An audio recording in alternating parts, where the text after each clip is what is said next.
G'day. Here's another tactical theme, the discovered attack, which sounds a little more complicated than it really is.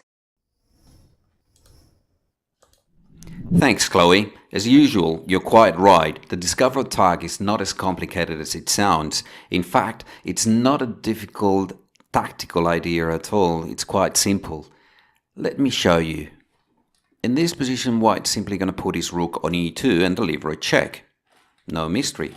Pretty obvious. Now watch the difference. I'm going to put the rook on e2 again, but this time my knight on e3 is actually blocking the check. So Black's king is not in check. However, I am creating a very nasty threat. I could move that knight anywhere I wanted and then the king would be in check, but at the same time my knight could be doing something else. Say I put my knight here, then the king would be in check, and at the same time I'd be attacking all those squares, all those targets. And that one, well, that wouldn't be a discovered attack. Or if I were to move my knight on to c2, I'd be attacking those squares. Or if I put it on d1, I'd be attacking those two and that one over there. If I put it over here on c4, I'd be attacking those squares as well, apart from the check. So I'd be doing two things at a time, a discovered check and attacking something else with the knight. And that's the mystery of the discover attack. That's how it works. Let me show you another example. Pretty much the same position, but here we do have a target, the black queen. And watch, I can put my knight anywhere I want, say here or there, and then the king is in check, and at the same time my knight is attacking the queen. In essence, a discover attack is a double attack, doing two things at a time, attacking two targets simultaneously. I could also put my knight on d5 if I wanted to, and I'd be doing exactly the same. Check, and at the same time, I'd be attacking the queen. In this position, I've got a diagonal discover attack. By moving my knight, the king will be in check, and this is my target, that pawn. So I can put my knight over here, deliver a check, and at the same time, I'm attacking the pawn. I could also put my knight over here, and I'd be doing exactly the same thing. Check, and attack the pawn on b3. Now, in this position, I've got a bishop on e4, which is the same diagonal the black king is on. My rook on c6 is blocking the check, but if I move my rook somewhere, then the king will be in check, and I do have a target. I wish to attack that queen. So I can put my rook over here, and I'm attacking that queen, but at the same time, I'm attacking the king. So that's a discovered check. Now the king's got to move, and then I can simply take the queen. Now, h6 is not the only square I can put my rook on. I can also put it on c2. And the effect is exactly the same. I'm attacking the queen, but I'm also doing a discovered check against the king. Let's see another example. Now, finding a discovered check is easy, but creating the circumstances, the right situation for that to work is a little bit more complicated. Now, there are no discover attacks here, but I can set one up by moving my bishop over here. Now I'm attacking the rook, and at the same time I'm threatening a deadly discover attack against the king.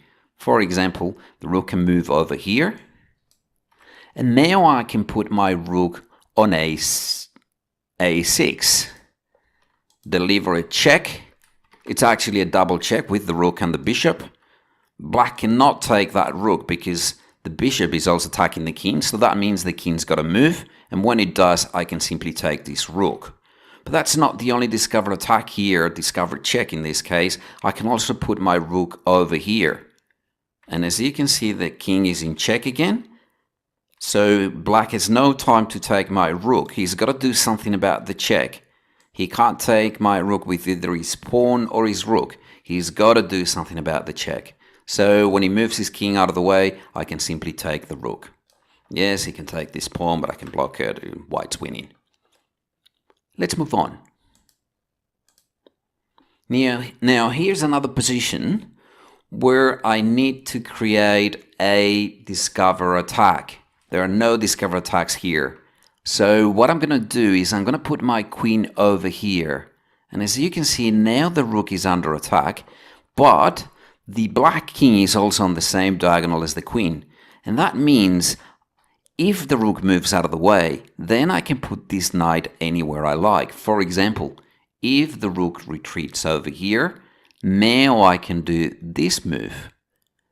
He can't take my knight because his king is in check. I'm doing two things. I'm doing a discover attack against the king, and I'm also attacking the queen. White wins easily here because he's losing his queen. For example, if c6, I just take his queen. Or even worse, if he moves his king out of the way, I can simply put my queen over there. Let's move on. Alright, in this position, I can play this move, bishop to d4, which not only threatens to take the bishop on g2, this is actually a discover attack on the bishop, but if the bishop is to move out of g2, for example over here, I've put my bishop on this diagonal, threatening a deadly discover attack. And as you can see now, my bishop is attacking the king, and the rook is attacking the queen, so he is losing material big time. Now it's interesting because unlike previous examples, the first move is not actually a discover check, but it's actually a discover attack. Discover attack on the bishop and setting up a discover check threat. Let's move on. Alright, this is a pretty basic position. White to play, can play knight f7 and deliver checkmate. No mystery.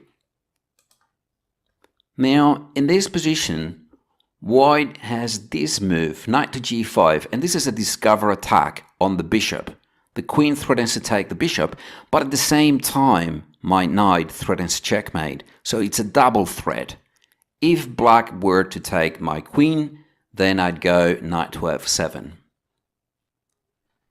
Now, if you've noticed that after knight to g5, black's got a much better defense by playing h5, give yourself a small award. You deserve it. Now, in this position, white can simply go queen takes h7 and deliver checkmate. Pretty obvious. And in this position is actually exactly the same, except the knight is no longer on g5, the knight is on f3. But by moving our knight to g5, not only is white threatening to take on h7 with checkmate, white's also threatening to take on b7. It's a discover attack on the bishop. So when the queen takes our knight, it looks like we've lost a piece. We do get it back after bishop takes bishop, but not only that, now the rook is trapped, and black's got to do something like knight here, then we take it, he takes back, and then we've got maybe just queen takes pawn, the knight moves out of the way, and then we can castle. And white should be winning because he's won the exchange for no compensation. This is a completely winning position.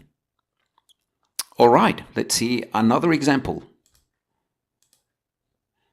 And here, we've got a very nice move, which is a discover attack on the queen, on the black queen, but we also create another threat. And the move is bishop to h6. And as you can see, we threaten the black queen, but at the same time, we're also threatening bishop to g7 checkmate. I guess black's best move is knight takes bishop, but then black's losing his queen for no compensation. Completely lost for black. If after bishop to h6, black were to take my queen, then I'd go bishop to g7 and checkmate. And that's all there is to the discover attack and the discover check. So you can see it's not that difficult. And as I mentioned earlier, the essence of many of these combinations is creating two threats. That just about concludes this lesson.